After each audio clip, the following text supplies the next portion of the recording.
मित्रांनो, फुलाला सुगंध मातीचा या मालिकेच्या आजच्या भागामध्ये शुभम दुकानावर असतो. तेवढ्यातच भाऊ तेथे येतात आणि मला खूप तिखट लागलं आहे, मला काहीतरी गोडाचं खायला दे असं सांगतात. तेव्हा शुभम भाऊंना जिलेबी देतो. भाऊ शुभमला सांगतात की तुला पण कलीने ताट पाठवलं आहे, तू पण अगोदर जेवून घे. परंतु शुभमचं मन कीर्तीविना लागत नसतं. तो कीर्तीच्याच विचारात असतो. त्यावेळी तो बोलतो, मी नंतर खातो.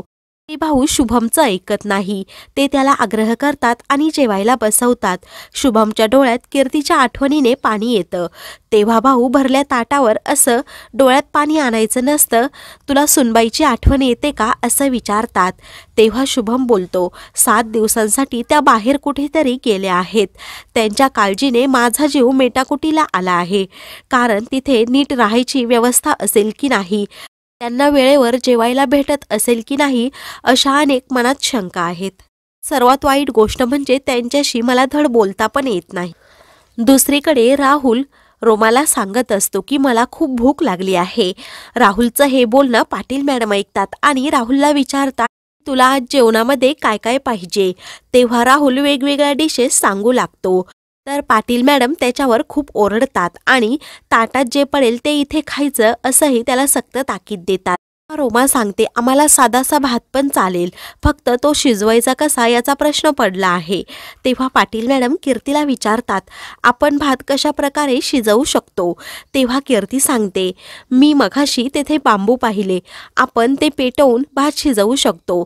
तेव्हा गुड आयडिया असं म्हणून कीर्तीला त्या बांबू आणायला पाठवतात. तर दुसरीकडे भाऊ शुभमला समजावून सांगतात की तू इथे जेवला नाही तर कीर्ती तिकडे उपाशी राहणार आहे का, आणि 7 दिवसानंतर ती तुला फोन करेलच, तेव्हा तू तिच्याबरोबर मनसोक्त गप्पा मार. तेव्हा भाऊंचं म्हणणं शुभमला पटतं. तो लगेच जेवण करू लागतो. तर दुसरीकडे सर्वजण चूल पेटवत असतात. राहुल खूप घाईघाईत काम करत असतो. तेव्हा पाटील मॅडम त्याला जरा सावकाश काम करायला सांगतात. सर्वांना विचारतात, जंगलामध्ये आपल्याला राहायची वेळ आलीच, आपण स्वतःसाठी अन्न कसं मिळवायचं. तेव्हा राहुल पुन्हा गंमत करतो आणि सांगतो, ड्रायफ्रुट्स खाऊन जगायचं, कारण मी माझ्या बॅगमध्ये ड्रायफ्रुट्स आणले आहेत. तेव्हा पाटील मॅडम पुन्हा त्याच्यावर ओरडतात. तेव्हा त्या संजयला प्रश्न करतात. संजय उत्तर सांगू लागतो. पाटील मॅडम संजयला शांत बसायला सांगतात आणि रोमाला प्रश्न करतात. तेव्हा रोमा सांगते की मी फळं खाऊन जगेल. तेव्हा पाटील मॅडम सांगतात की फळं कोणीही खाऊन जगू शकतं, परंतु आपल्यावर तशी पण वेळ येऊ शकते, जसं की आपल्याला चारा आणि गवत पण खायला लागू शकतं. त्यातली काही फळं विषारी पण असू शकतात. तेव्हा ती विषारी फळं कशी ओळखायची असं कीर्ती विचारते.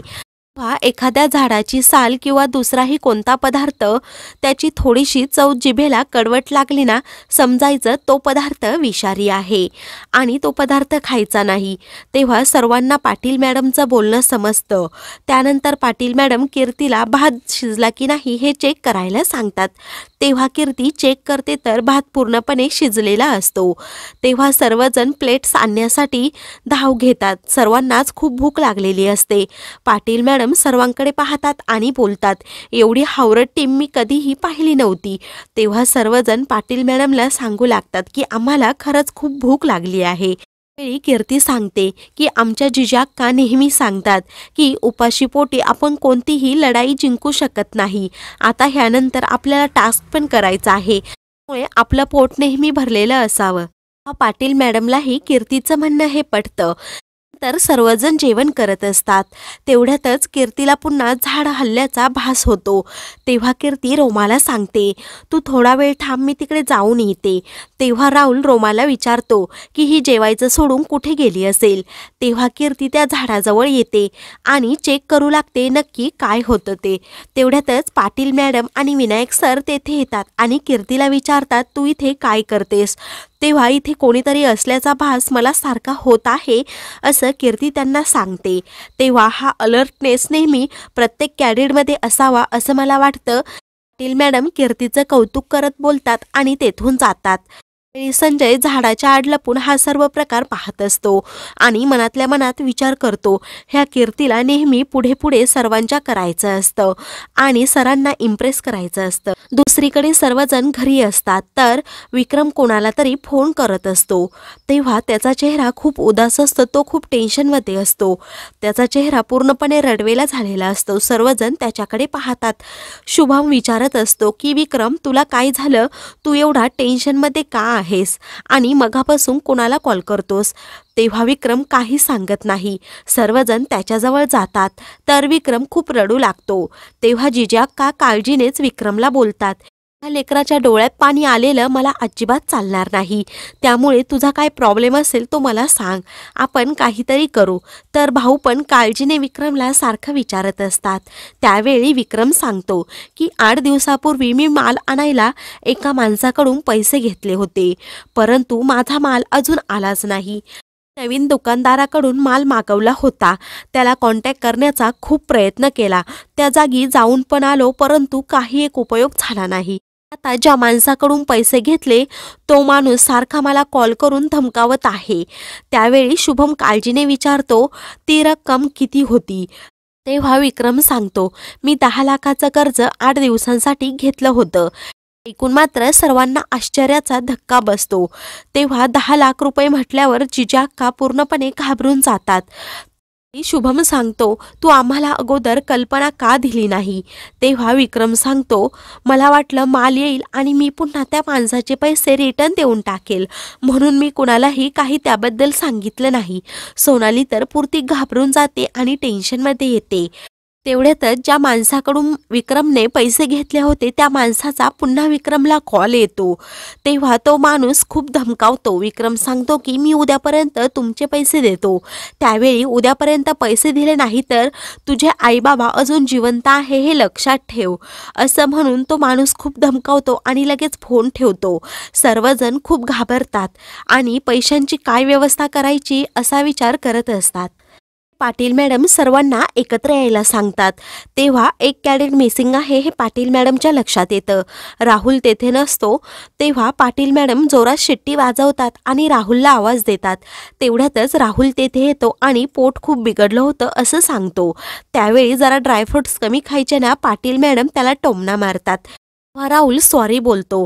तर राहुल, तू किती वेळा दिवसातून सॉरी बोलतो हे तुझ्या तरी लक्षात आहे का, असं विनायक सर त्याला विचारतात. तेव्हा राहुल पुन्हा सॉरी बोलतो तर सर्वजण त्याच्यावर हसतात. त्यानंतर पाटील मॅडम सांगतात, तुम्हाला जंगलातील पहिला टास्क देणार आहे. आपापल्या नावाचे झेंडे 8ही दिशांना लावले आहेत, त्यामुळे तुम्ही ते शोधायचे. परंतु कसे शोधायचे हा प्रश्न सर्वांना पडतो. तेव्हा तुम्हाला बेसिक मदत दिली जाईल. या जंगलाचा मॅप पण दिला जाईल, जेणेकरून तुमचा झेंडा नक्की कुठे लावला आहे हे तुम्हाला त्या मॅपवरून दिसेल. त्यानंतर तुम्हाला एक कंपास पण दिला जाईल, त्यावरून तुम्ही नक्की कुठे जाता हे पण तुम्हाला दिसेल. विनायक सर सूचना देतात, हा कंपास तुमच्या टास्कमधील सर्वात महत्त्वाचा भाग असणार आहे, कारण कंपास हा तुम्हाला दिशा दाखवणार आहे. तर रोमा हळूच कीर्तीला बोलते, थेरी क्लासमध्ये तुला सर्वात जास्त मार्क्स होते, त्यामुळे आत्ता तुलाही सर्वात जास्त मार्क्स मिळणार.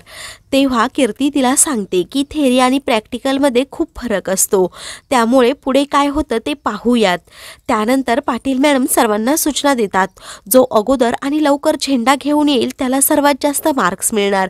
त्यानंतर जो कॅडिड येईल त्याला 1-1 मार्क्स कमी होत जाणार. तुमच्या सर्वांच्या लक्षात आलं आहे का? तेव्हा सर्व कॅडिड हो बोलतात. तेव्हा संजय मनात विचार करतो, काहीही करून मला कीर्तीपेक्षा एकही कमी मार्क्स मिळायला नको. तर मित्रांनो, पुढील भागामध्ये कीर्तीच्या लक्षात येतं, मी दिशा चुकली आहे. तर दुसरीकडे रोमाला किडनॅप केलं जातं. अशाच मालिकेंचे पुढील भाग पाहण्यासाठी चॅनलला सबस्क्राईब करा.